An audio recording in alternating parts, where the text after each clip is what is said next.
नमस्कार दोस्तों, ultimate health and home remedies channel में आप सभी का स्वागत है। Ultimate health and home remedies आपकी सेहत का ख्याल बखूबी रखता है। दोस्तों, कोरोना के बाद बेसिकली लोगों को यही समझ में नहीं आ रहा कि उन्हें क्या खाना चाहिए और क्या नहीं खाना चाहिए कोल्ड एंड कफ के अंदर।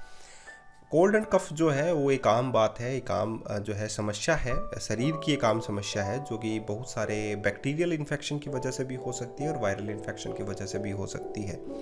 लेकिन कोल्ड एंड कफ के अंदर सबसे ज़्यादा जो है वो ज़रूरत होती है आप लोगों को इस बात को समझने की कि क्या खाना चाहिए क्या नहीं, क्योंकि गले में बहुत अधिक दर्द होता है और खाने का भी बेसिकली मन नहीं करता है। लेकिन कोल्ड एंड कफ जो है वो लंग्स से रिलेटेड प्रॉब्लम है और आप लोगों के बहुत सारी ऐसी दिक्कतें जो है कोल्ड एंड कफ में आती रहती हैं।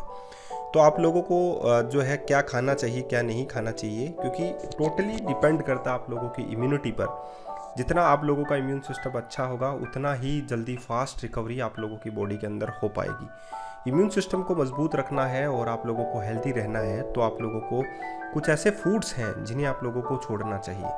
ठीक है, तो 10 ऐसे वर्स्ट फूड बताऊंगा जिसे आप लोग नहीं खाएंगे तो ज़्यादा अच्छा है, वरना खतरा बढ़ सकता है। कैंडी का इस्तेमाल करने से शरीर में सूजन बढ़ती है और सूजन के बढ़ने से इम्यूनिटी कमज़ोर होती है। साथ ही साथ वाइट ब्लड सेल जो है WBC भी कम होती है, जो हमारे शरीर की मदद करती हैं तथा जब वह बीमार होता है। तो कैंडी का इस्तेमाल आप लोगों को बिल्कुल भी नहीं करना चाहिए, जिससे आप लोगों की इम्यूनिटी कमज़ोर हो और आप लोग वीक हों। तो अगर आप लोग टॉफ़ी वगैरह खाते हैं और आप लोगों के बच्चे भी टॉफ़ी वगैरह खाते हैं तो प्लीज़ उन्हें मना कीजिए, क्योंकि इनसे इम्यूनिटी कमज़ोर होती है और आप लोगों को खतरा बढ़ता है। दूध दूसरे नंबर पे आता है। दूध के इस्तेमाल से बलगम भारी हो सकता है और नया भी बन सकता है। साथ ही साथ एलर्जी होने पर नुकसानदायक भी साबित हो सकता है। तो दूध का इस्तेमाल भी अगर आप लोग अवॉइड करेंगे तो ज़्यादा बेहतर होगा, क्योंकि डेयरी प्रोडक्ट्स में दूध जो है खासकर बहुत अधिक मात्रा में कंज्यूम किया जाता है और बच्चे भी बहुत ज़्यादा मात्रा में कंज्यूम किया जाता है। बिल्कुल ये हेल्दी भी होता है, लेकिन आप लोग जब सिक हों, बीमार हों, तो आप लोग इसको अवॉइड करें। ठीक है, क्योंकि बलगम इससे भारी हो सकता है। ठीक है, तो अगर आप लोग को ये टेस्टी लगता है और आप लोग इसके बिना नहीं रह सकते हैं तो अगर जब बीमार हो तब आप लोगों को ये अवॉइड आप लोग कर सकते हैं, क्योंकि इससे जो है फेफड़ों में जो बलगम जमा हुआ है वो उससे नुकसानदायक हो सकता है। तीसरा है दही। दही भी दूध की तरह ही बलगम बना सकता है, इसीलिए जब आप बीमार हों तो इसे आप लोग एक बार के लिए अवॉइड करें। कहते हैं दही की जो तासीर होती है वो ठंडी प्रकृति की होती है, तो अगर आप लोग सुपरमार्केट वगैरह से लाते हैं दही वगैरह तो एक बार के लिए तो उनको तो अवॉइड ही करते हैं तो भी ज़्यादा अच्छा रहेगा। और अगर आप लोग घर पर ही जमाते हैं दही को रात में तो आप लोग क्या करें, उन्हें भी एक बार के लिए अवॉइड करें, क्योंकि जो बैक्टीरियल इन्फेक्शन की वजह से आप लोगों को जुकाम या आप लोगों को कॉफ होता है तो उसमें प्रॉब्लम हो सकती है। ठीक है, और बेसिकली बहुत सारे लोग तो दही को लजीज बनाकर भी खाते हैं स्ट्रॉबेरी वगैरह डालकर, तो इससे भी आप लोगों को नुकसान हो सकता है। आप लोग कहें कि ये हेल्दी बहुत होता है इसलिए हम लोग खाते हैं, ऐसा नहीं है। नंबर 4 पर आता है कॉफ़ी।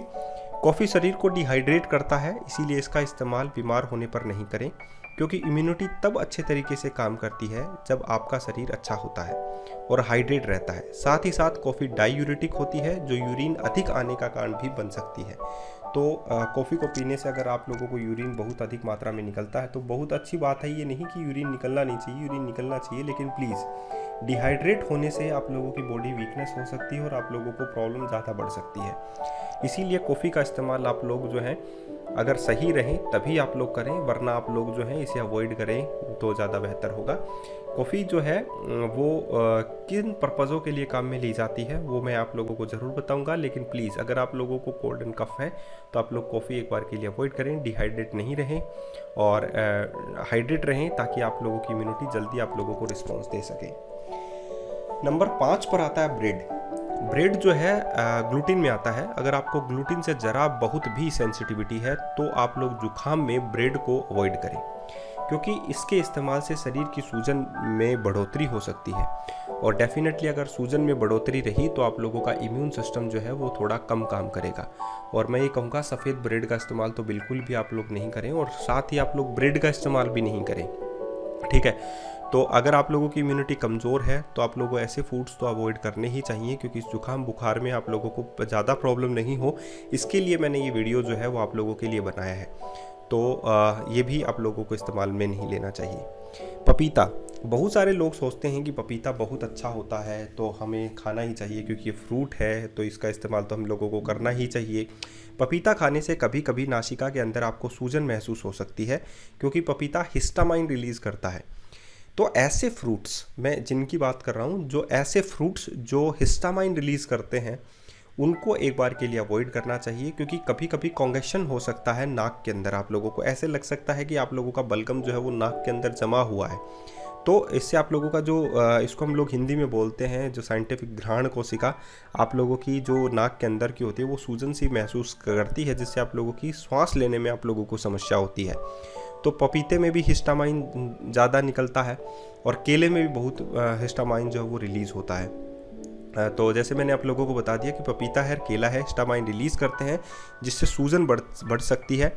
एवं केले के अंदर आपको अधिक मात्रा में शुगर भी मिलती है, बहुत अधिक मात्रा में शुगर मिलती है, कैलोरीज बहुत अधिक मात्रा में होती है, जिससे इम्यूनिटी कम होने के चांस बन जाते हैं। तो बहुत सारे लोग सोचते हैं कि केला खाना चाहिए, बिल्कुल खाना चाहिए। केला बहुत ज़्यादा पौष्टिक होता है, लेकिन अगर आप लोग हेल्दी रहें तब आप लोग केला खाएं। अगर आप लोगों को जुखाम है, खासकर कोल्ड एंड कॉफ है, तो आप लोग केला अवॉइड करें, क्योंकि केला जो है बलगम ज़्यादा पैदा कर सकता है, इम्यूनिटी को कमज़ोर कर सकता है। और हिस्टामाइन, जैसा कि मैंने कहा कि हिस्टामाइन रिलीज़ करता है, तो इससे आप लोगों को अवॉइड ही करना चाहिए। जहाँ तक बात हिस्टामाइन की चलती है, साइंटिफिकली ये बात होती है कि हिस्टामाइन रिलीज़ ना हो बॉडी से, ताकि आप लोगों को इम्यूनिटी को कमज़ोर होने में जो है इम्यूनिटी कमज़ोर ना हो। ठीक है। नंबर 8 पर आता है मूंगफली। बहुत बार तो मैंने ट्राई किया है कि मैंने जब मूंगफली खाई है तो मुझे खांसी बहुत ज़्यादा बढ़ जाती है। तो मूंगफली अधिक हिस्टामाइन रिलीज़ करता है, साथ ही साथ यह नाक में सूजन भी पैदा कर सकता है। तो अगर आप लोग मूंगफली के बहुत ज़्यादा लवर हैं, मूंगफली बहुत अधिक पसंद है नट्स के अंदर, तो आप लोग मूंगफली को एक बार के लिए अवॉइड करें, क्योंकि अगर ये हिस्टामाइन रिलीज़ करता है तो डेफिनेटली आप लोग कह सकते हैं कि हो सकता है कि आप लोगों की नाक के अंदर जो है वो सूजन बढ़ सकती है। तो हिस्टामाइन रिलीज़ अगर आप लोगों का फूड करता है तो उससे आप लोगों की नाक में प्रॉब्लम होती है, कॉन्गेशन होता है, आप लोगों को प्रॉब्लम होती है, तो आप लोग एक बार के लिए क्या करें, उसे अवॉइड करें। ठीक है। और सूजन को बढ़ने से आप लोग रोकें। तो मूंगफली भी हिस्टामाइन रिलीज़ करता है, जो सूजन को पैदा करने में आप लोगों को बढ़ावा दे सकता है। नंबर 9 पर आता है स्ट्रॉबेरीज़। स्ट्रॉबेरीज़ बहुत ज़्यादा पसंद है लोगों को, और ख़ासकर मुझे भी बहुत ज़्यादा पसंद है स्ट्रॉबेरीज़, क्योंकि ये एक लजीज फल है और वेट लॉस के लिए बहुत अच्छा फल है। स्ट्रॉबेरीज़ के अंदर भी बहुत अधिक मात्रा में हिस्टामाइन होता है, लेकिन जिससे आपको नाक के अंदर कुछ भरा हुआ सा महसूस होता है। मैंने कहा ना, कॉन्गेशन प्रॉब्लम हो जाती है और इससे आप लोगों को बहुत अधिक परेशानी भी होती है। तो अगर नाक जो है वो भरी हुई महसूस होती है तो डेफिनेटली आप लोगों को ये प्रॉब्लम तो होनी ही है। तो आप लोग जो है स्ट्रॉबेरीज़ को भी एक बार के लिए अवॉइड करें। तो मैंने ऐसे फ्रूट्स भी आप लोगों को बताए हैं जिससे आप लोग जो हैं अवॉइड करेंगे तो ज़्यादा आप लोगों के लिए सही रहेगा। नंबर 10 पे आता है चीज़। चीज़ जो है, आप जब बीमार होते हैं, चीज़ बहुत ज़्यादा पसंद होती है लोगों को, लेकिन चीज़ का एक्चुअल मीनिंग जो होता है वो होता है कि फुल डेयरी प्रोडक्ट्स में आता है।